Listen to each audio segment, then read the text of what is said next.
A gente se sente tão amado pelo nosso Senhor, e como é bom dizer para Ele também que nós o amamos, né? Eu cumprimento a igreja na santa paz do Senhor. Pode se assentar, meus irmãos, pode ficar à vontade. Você está na hora certa, no lugar certo, fazendo a coisa certa, adorando o nosso Senhor. Assim como o louvor fala sobre adorar. Quando Deus diz assim para Moisés: Moisés, fale a Faraó que liberte o meu povo, para que eles me adorem. Está lá escrito no livro de Êxodo. Todas as vezes que Deus nos liberta, seja de qualquer prisão, é para que nós o adoremos. Nós nascemos para adorar. Nós nascemos para exaltar o santo nome dEle. E é para isso que nós estamos aqui, na casa dEle, no ministério dEle, na igreja dEle, do nosso Senhor Jesus Cristo, para adorar e dizer que nós o amamos. Amém? Vamos abrir a palavra do Senhor. Glória a Deus. Aleluia. No livro de Atos,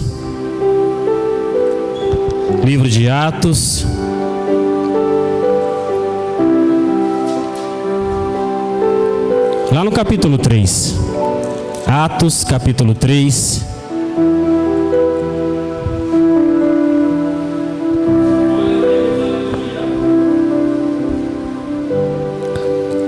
livro de Atos capítulo 3, a partir do verso 1. Antes da gente iniciar a palavra, eu queria mais uma vez agradecer a Deus por ter trazido os visitantes aqui. Everton, isso? A Aline e a Gilce. Glória a Deus, já veio, né? Glória a Deus pela vida de vocês. Glória a Deus por ter trazido vocês aqui. A palavra de Deus diz que não cai uma folha de uma árvore sem que Deus permita. Então, se nós estamos aqui, é porque Ele nos trouxe, é porque Ele quer falar conosco. Se Ele já não falou através dos louvores, em nome de Jesus, Ele vai falar através da palavra. Amém?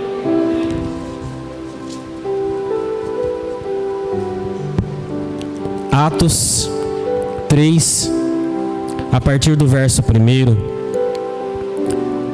diz assim, meus irmãos, a santa palavra de Deus. Pedro e João subiam juntos ao templo, à hora da oração, a 9ª, e era trazido um varão que desde o ventre de sua mãe era coxo, o qual todos os dias punham à porta do templo chamada Formosa, para pedir esmolas aos que entravam.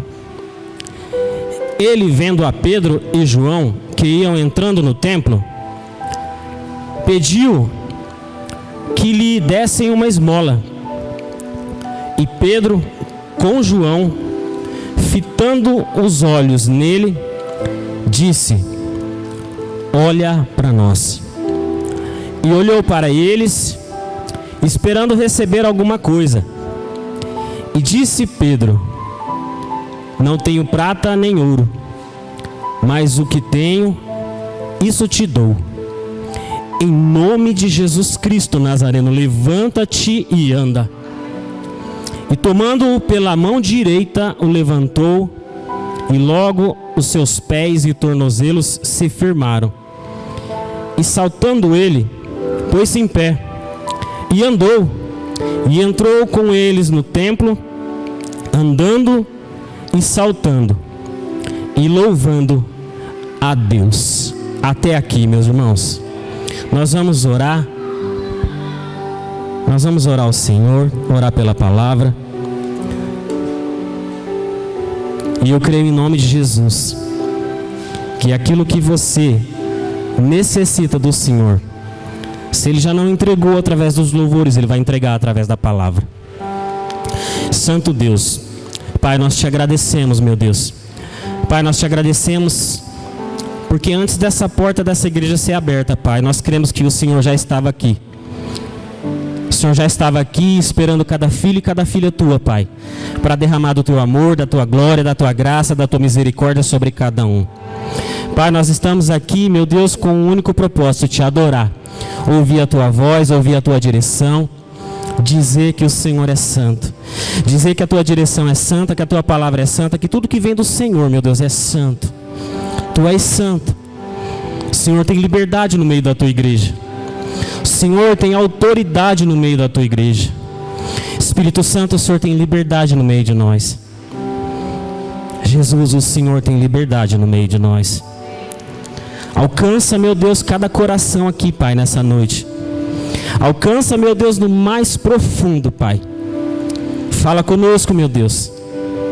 Não aquilo que queremos, mas aquilo que precisamos. Derrama da tua palavra, derrama das tuas revelações, meu Deus, sobre a tua igreja. É o que nós te pedimos nessa noite, Santo Deus, em nome de Jesus. E se você crê, diga amém. Amém, aleluia. Meus irmãos, a palavra do Senhor, ela nos diz aqui numa passagem, graças a Deus, glória a Deus, muito conhecida, sobre um milagre, um dos tantos milagres que aconteceram através dos discípulos, e nessa questão aqui, através da vida de Pedro. Pedro, ele estava indo para o templo esse que já era o terceiro templo que havia sido construído. Porque lá atrás, quando Deus dá a instrução para Salomão construir o templo é construído. Salomão obedece à voz do Senhor nas medidas materiais, cores, e ele constrói o templo para adorar o Senhor. E a palavra de Deus diz que quando Salomão terminou de construir o templo, ele se ajoelhou perante o povo todo, ergueu as mãos para o céu e fez uma oração maravilhosa, que eu não vou ler aqui, mas está lá em 2 Crônicas, no capítulo 6. É a oração de Salomão quando ele termina de construir o templo. Ele ergue as mãos para o céu e agradece ao Senhor. E o Senhor, ele é adorado, ele é glorificado nesse templo. Porém, quando o povo foi levado cativo para a Babilônia, esse templo foi destruído. Já havia sido roubado algumas vezes, mas nessa questão, nesse tempo onde o povo foi levado para a Babilônia, o templo ele foi totalmente destruído, acabado, queimado. Ficaram entulhos no chão. Os utensílios do templo foram levados para a Babilônia e o povo foi indo cativo, chorando e vendo que aquilo que tinha sido construído para adorar o Senhor foi destruído.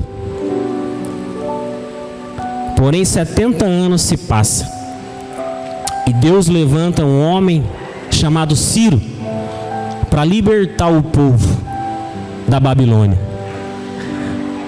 E Ciro, ele vence os babilônicos, ele liberta o povo e ele autoriza a volta do povo a Jerusalém para a reconstrução do templo. E o povo começa a sair cantando o Salmo 126. Grandes coisas o Senhor fez por nós, estamos alegres.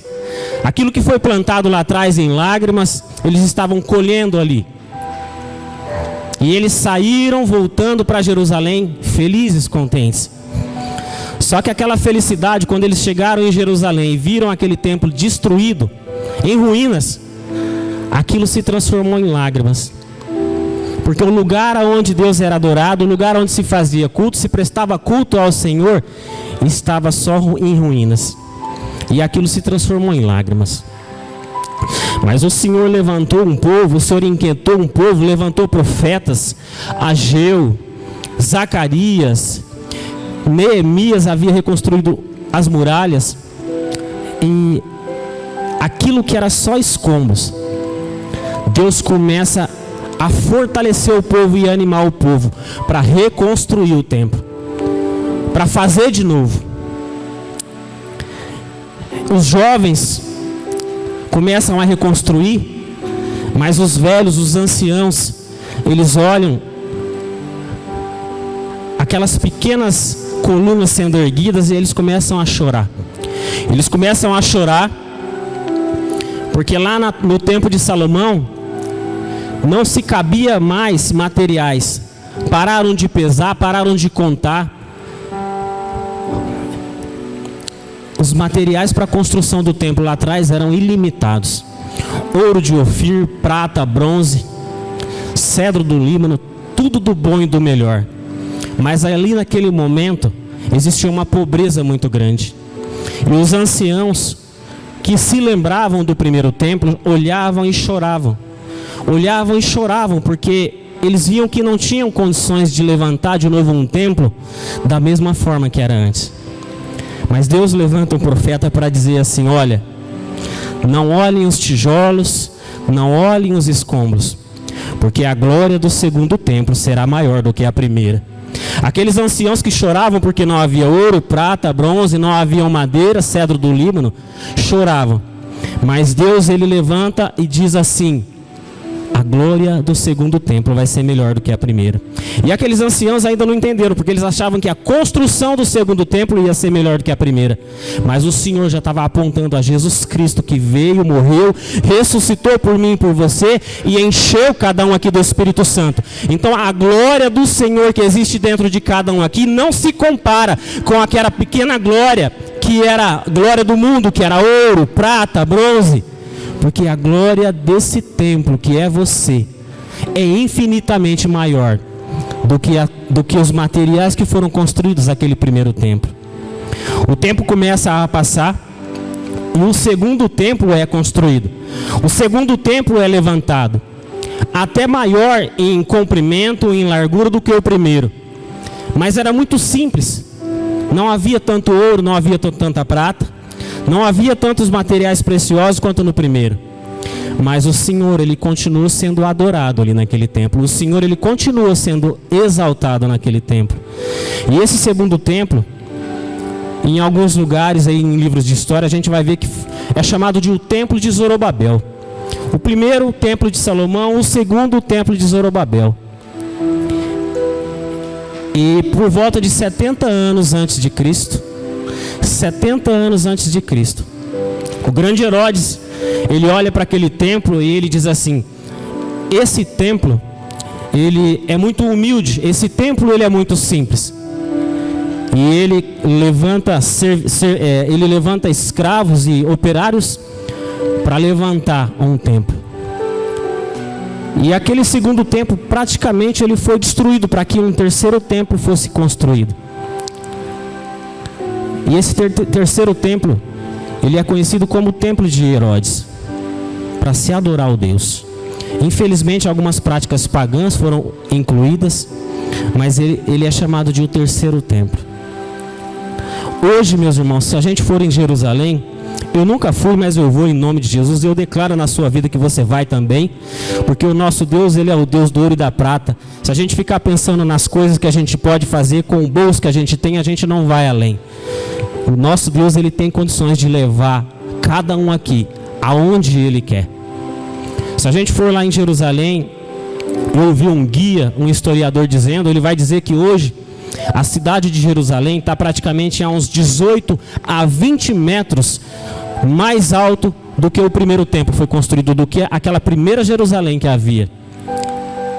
Porque conforme o tempo vai passando, entulhos, terra vão se enchendo e há reconstrução em cima. Aquele primeiro templo ele foi destruído, um segundo foi construído em cima, ele se elevou.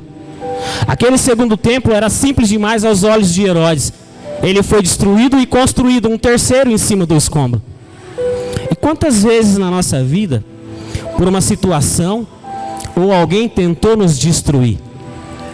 Quantas vezes a gente nos sentiu destruído em escombros, achando que não tinha mais jeito na nossa vida, achando que a gente não ia conseguir nos levantar? Mas todas as vezes o Senhor, ele nos pega pela mão e nos ergue e diz assim: ei, eu estou contigo, eu consigo te refazer, eu consigo te refazer e reconstruir. Todas as vezes, meus irmãos, Eu creio que alguns aqui estão se lembrando de alguns momentos que se sentiram como entulhos, como uma pessoa destruída por alguma situação, ou por alguém que tentou destruir, mas a mão do Senhor sempre esteve estendida para mim e para você, para nos elevar. Tem uma pequena história de um cavalo. O cavalo de um senhor cai num buraco, e passa-se 2 ou 3 dias, esse senhor sente falta desse cavalo e vai à procura. Ele vê que esse cavalo está num buraco, cai num buraco, já fraco, machucado. E ele olha para aquele buraco, para aquele cavalo, e ele pensa assim: não tem mais jeito, ele não vai viver. Eu vou acabar de enterrar ele para dar uma morte mais rápida para ele. E ele pega, chama alguns serviçais e eles começam a jogar terra dentro desse buraco. Eles começam a jogar terra dentro desse buraco, mas o cavalo que eles achavam que ia ser enterrado, mesmo doído, mesmo machucado, ele começa a marchar dentro desse buraco. E ele começa a socar aquela terra, e conforme a terra ia subindo, ele ia subindo junto com a terra. E quando eles começam a jogar, vai chegando até a boca do buraco, eles olha ali o cavalo aparecendo. Assim às vezes é a nossa vida. Mesmo ferido, mesmo machucado, a gente não pode parar de marchar, a gente não pode parar de se levantar diante das situações. Aqueles que acharam que o templo ia ficar em ruínas, se enganaram. E aqueles que acharam que você ia ficar em ruínas, também se enganaram. Também se enganaram. Porque todas as vezes que você segura na mão do Senhor para que Ele te levante, você fica mais alto do que você estava antes. O segundo templo ficou mais alto do que o primeiro. O terceiro templo ficou mais alto do que o segundo. Todas as vezes que você declara para você: eu não vou ficar caído, eu não vou ficar destruído, o Senhor te pega e te eleva, e você fica mais alto, mais forte do que você era antes. Essa é a vontade do Senhor na minha e na sua vida. E é nesse terceiro templo que Pedro e João entram por uma porta chamada Porta Formosa. No terceiro templo, Pedro, há uns 50, 60 dias atrás, desse dia que ele entra, ele se encontrava destruído. Ele se encontrava arrasado, triste, acabado, muito decepcionado com ele mesmo, porque ele havia negado Jesus por 3 vezes. E quando ele ouve aquele galo cantar, ele começa a chorar. A palavra do Senhor diz que ele chora, e eu acredito que aquele choro foi um choro de alma, porque o Senhor Jesus já havia falado para ele que ele iria negar 3 vezes. Mas ele não se deixou abalar, mas ele não se deixou ficar destruído ao chão, porque ele conhecia o Jesus que ele caminhava. E eu e você conhecemos também o Jesus que nós caminhamos. Não importa a situação, não importa se foi alguém que tentou, não importa se foi um pecado, alguma coisa que você caiu. O Senhor Jesus, Ele está de braços abertos para receber a mim e você.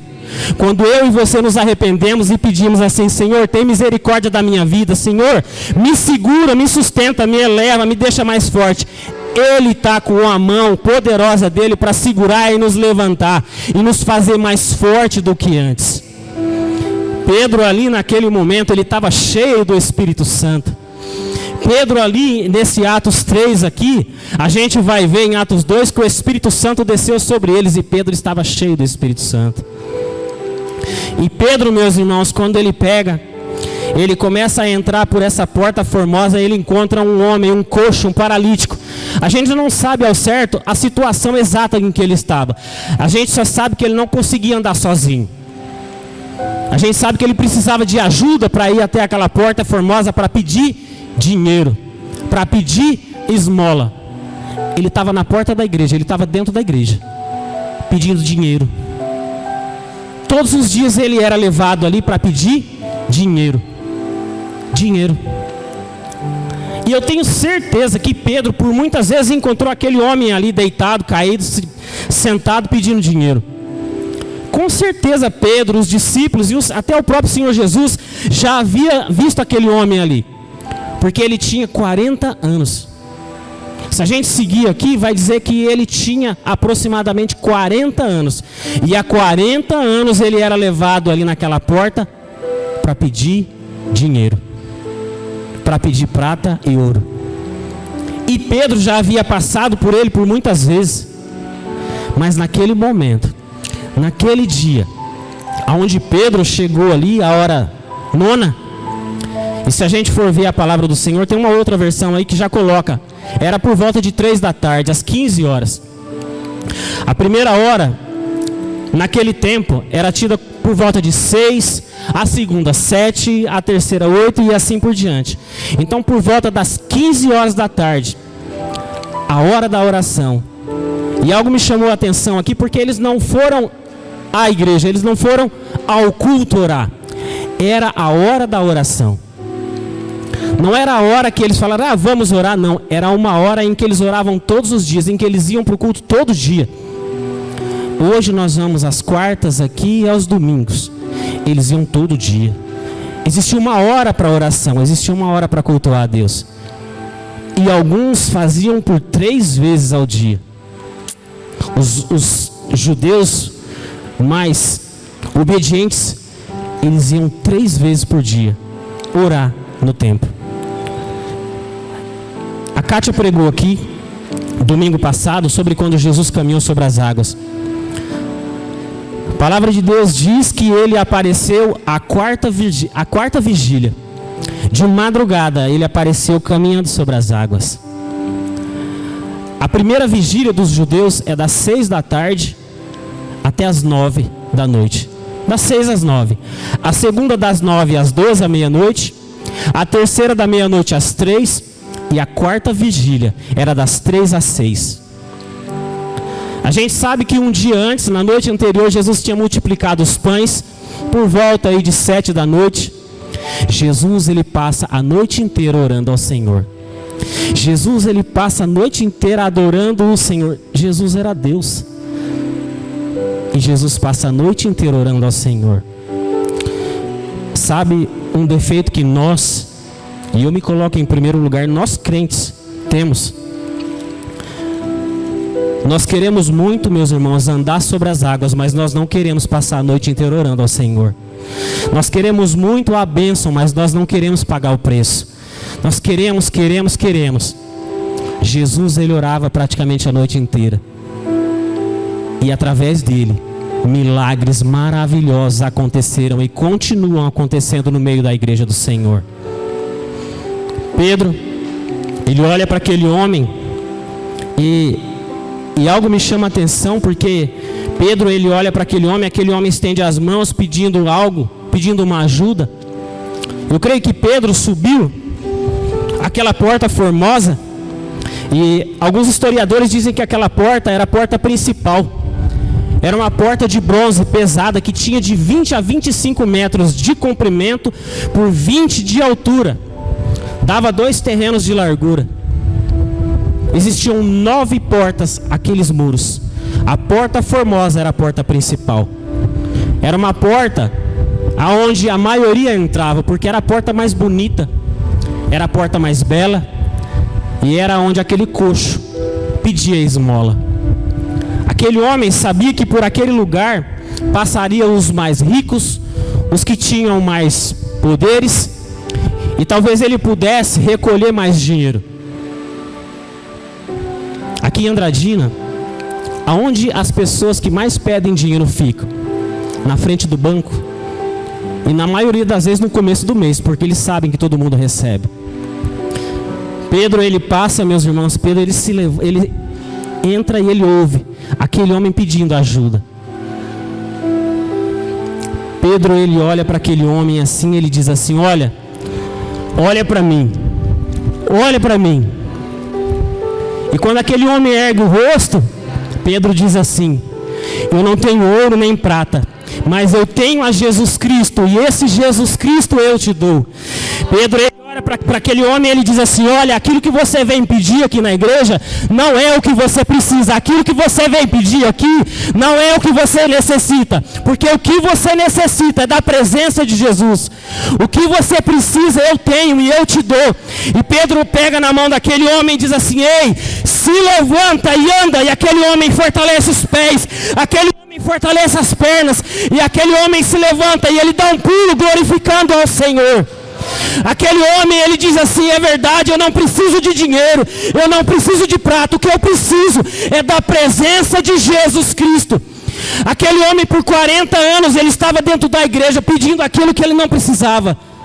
Mas um homem cheio do Espírito Santo chegou perto dele com a autoridade dos céus e disse: olha para mim, pega na minha mão e recebe a Jesus Cristo, se levanta e anda. E a palavra de Deus diz que aquele homem se levantou, saltou e entrou no templo, glorificando e adorando o Senhor Jesus Cristo. Pode aplaudir o nosso Senhor Jesus Cristo, igreja.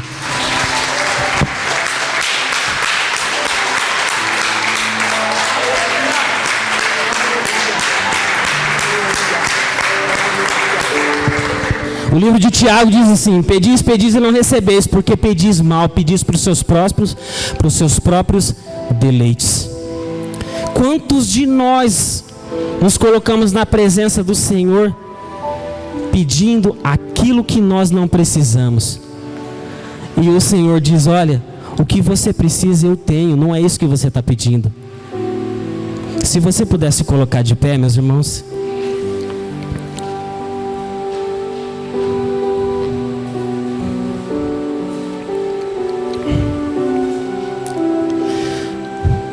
Eu quero declarar uma coisa na sua vida. Quero declarar uma palavra na sua vida. E eu quero que essa palavra ela vá, assim como o Hebreus 4:12 diz, como uma espada afiada dos dois lados, penetrando e dividindo alma e espírito, juntas e medulas.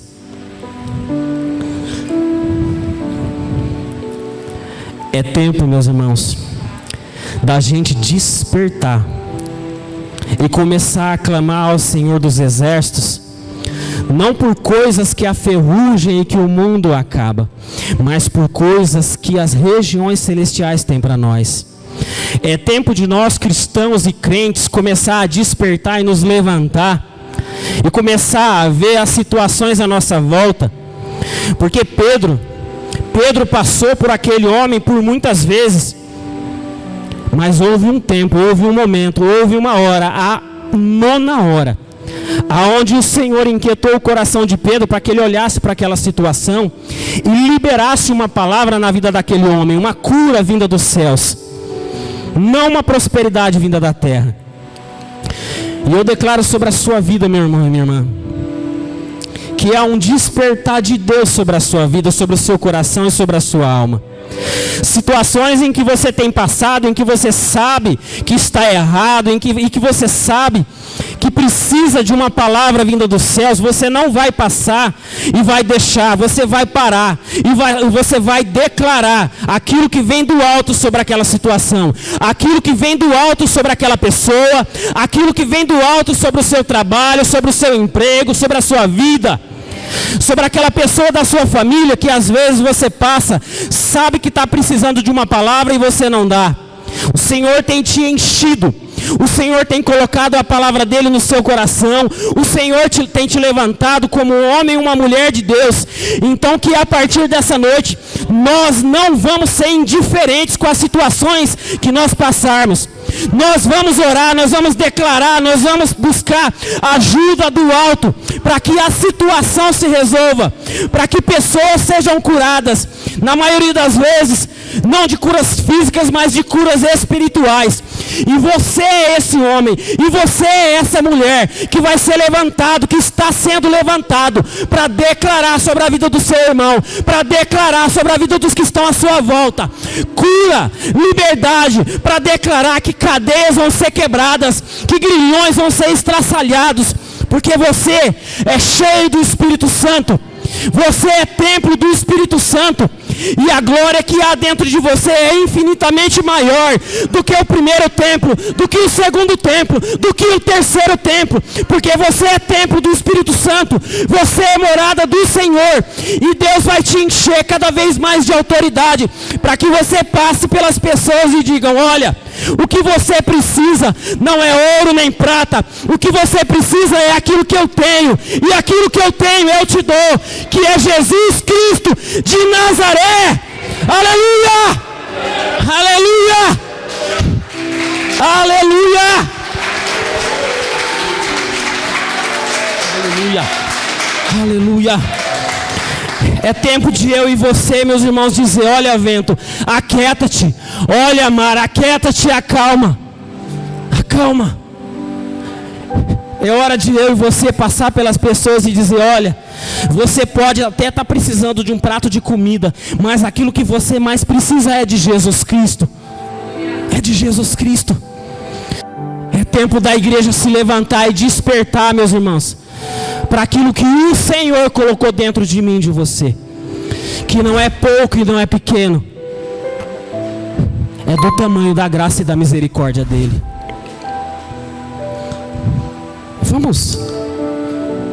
Vamos louvar o Senhor. Creia que você é um homem ou uma mulher que não vai passar mais pelas situações e se fazer de indiferente, de inerte.